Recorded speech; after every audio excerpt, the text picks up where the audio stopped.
All right, and joining us, as always, ABC Chief Medical Correspondent Dr. Jen Ashton. So let's take a look at the latest coronavirus case numbers from Johns Hopkins University. Now, more than 139.1 million cases of coronavirus confirmed around the world, with more than 565,000 American lives lost. As those vaccination numbers also rise, the CDC now reporting at least 198.3 million doses administered across this country. And we have been talking, Dr. Ashton, about the possibility of we might need a booster down the road, but That's the correct. head of Pfizer now telling us we might need one in a year, in the next year, in the next year. So what do we make of what we heard? Well, right, this headline is getting a lot of attention. So here's what you need to know. First of all, if you look at the background, remember, in the science of coronaviruses, immunity to other coronaviruses like the common cold, it doesn't last forever. So it does wane after months or years, depending on the strain.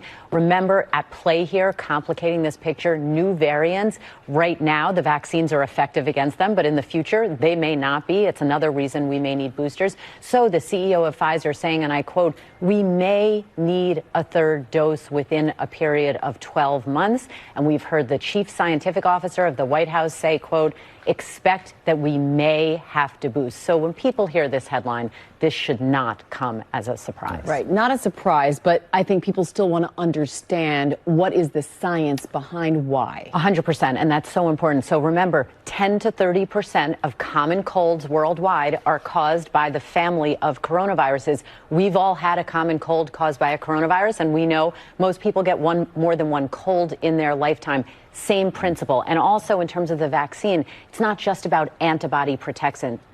There's also T cells, which are important. So again, that's why people in the clinical trials are being followed 6 months, 9 months, up to 2 years, so that we know if at 9 months, 12 months, that immunity starts to wane, that's when we'll need a booster. And it's also a reminder of why after we get vaccinated, we can't just willy-nilly go back to the way things were in 2019. We still have to be cautious. All right, Dr. Jen, thank you.